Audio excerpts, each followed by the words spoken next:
Okay, good morning, guys. YouTube people, world, whoever, wherever. Right now, going to be installing my Weller Racing steering rack backing plate. Basically, it just says get the backing plate and new hardware and 4 bolts.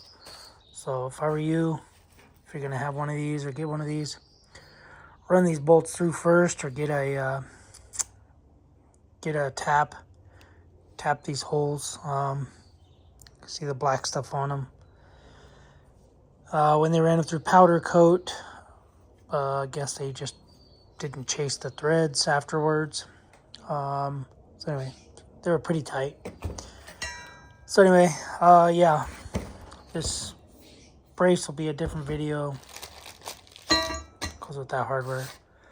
So basically, it just says installation process: remove OEM steering rack bolts.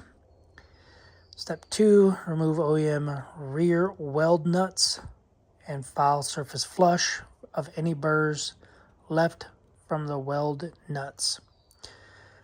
Then you position it the way it is in the picture. Anyway, and you use Loctite on the bolts.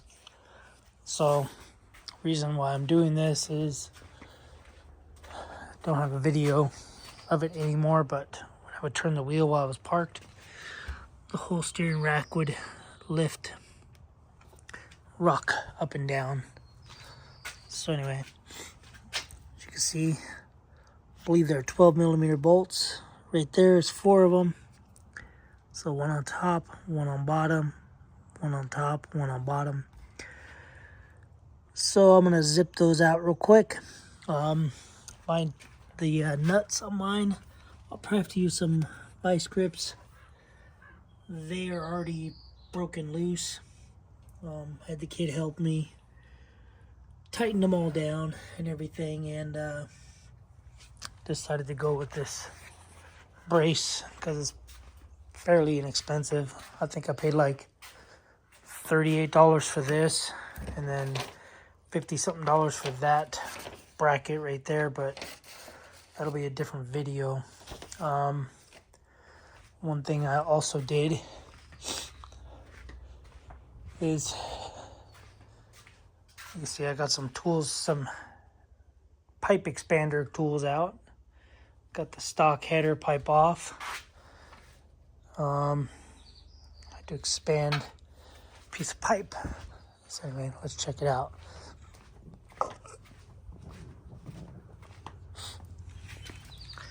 So it's supposed to be a stainless steel head pipe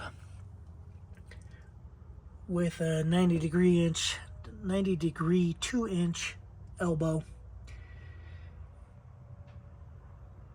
So anyway, and then this one you can run an O2 sensor to keep track of your air fuel mixture. And it did bring the muffler, silencer, whatever you want to call it, down, because before it was all the way up here. So anyway, yeah, let me get these bolts out really quick, hopefully. Like I said, it's just for they're 12mm. I think they're 10mm threaded portion, but for the most part it's 12mm, and you can see how much they were moving on that piece right there. So anyway, let me get these out. So I'll have to figure out some sort of tool to get them out. I'll probably end up using just a ratchet and a bunch of swivels and universal joints and stuff. So anyway, let me get those out and we'll show you guys what they look like, the bolts and the nuts. All right, guys, got all these bolts out. Ended up using a 3/8-inch ratchet, 12mm with a swivel once I broke them loose. So this is what I used to break them loose, with some vice grips on the back holding the nut, and then Tried using this, I couldn't get the right angle. It's just a 12mm deep. So anyway, got them all out. And come here and inspect these stupid things. So they look like almost like they're studs. Either they're studs or it had moved so much that it just jacked up the threads right there. So anyway, I'm assuming it had moved, and with the play of up and down steering, it just cut and tore this little thing in the threads. And anyway, so yeah, so all 4 of them are like that. Can't even use these bolts because unless I cut them down to here, I could use them as little stubby bolts. But anyway, the steering is still in place, so it's really tight in here. I guess you could tear off all the front plastics, but anyway, that's what we got. So yeah, let me throw the bracket in back there and then get a couple bolts started and tighten them, I guess. So anyway, yeah, it doesn't say, I don't think it says what to torque them to. It might not. Yeah, no, it doesn't say anything. So it just says Loctite. So I'm gonna torque these things down to I don't know, I'm probably gonna go to like 45 foot-pounds because they are a 12.9 bolt. So I'm gonna go 45 foot-pounds, torque them all down to that. So anyway, I'll grab some Loctite.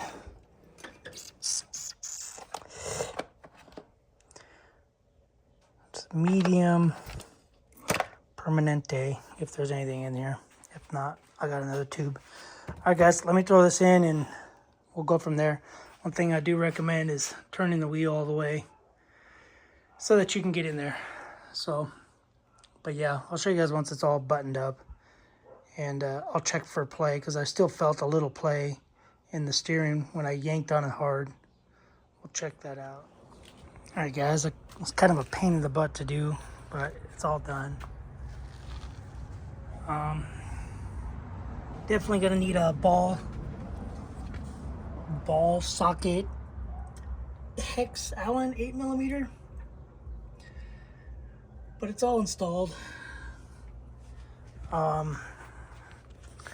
mean, I guess unless you guys take the whole front clip off. If you take the whole front fairings and plastics, whatever off, you probably get to it better, but I'm kind of lazy, so anyway. Got those all torqued down. Did 45 foot-pounds. These top ones seem, they look like they got a gap in there, but I guess not. These top ones were kind of a pain because I had to tighten them at an angle, but anyway, steering feels a heck of a lot better.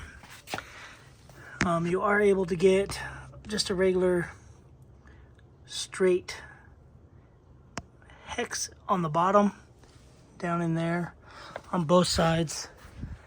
Yeah, this is, I'll show you guys what I'm talking about. So this is the ball Allen right there, and then on the bottom you can use this 8mm right there. So just for kicks and giggles, for my safety's sake, I'm gonna try to tighten these, or try to tighten the top ones with this.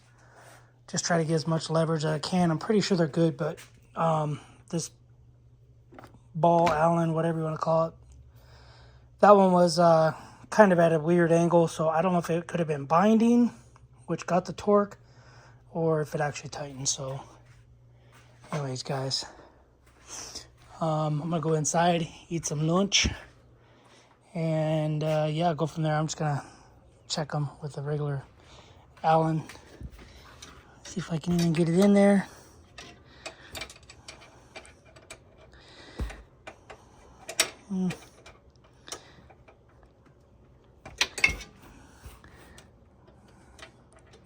Sorry, you're watching my hairy arm. But anyway, I'm gonna go tighten these things. Just check them. Not sure if you can see.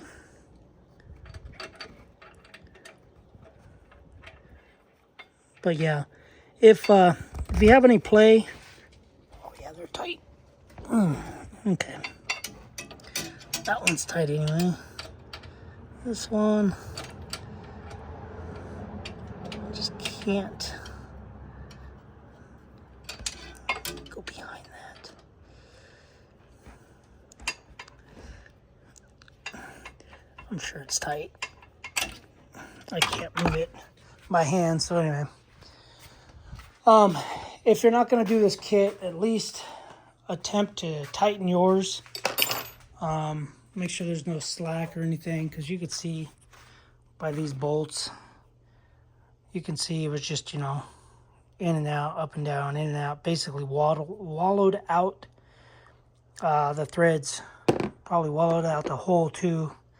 The hole's probably elongated or whatever you want to call it. Anyway, yeah, that's all I got for that. I don't know if I'm going to do this today or if I'm going to wait on it tomorrow. Kind of already pooped.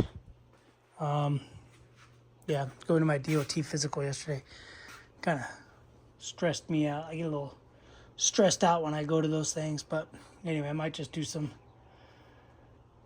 other little stupid stuff because that rear brace,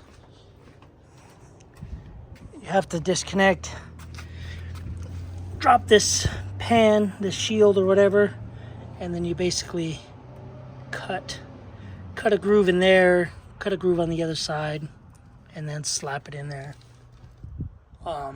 So this side, that side, and the passenger side. So anyway, guys, soon, once it's all done, I'll get some riding videos of it.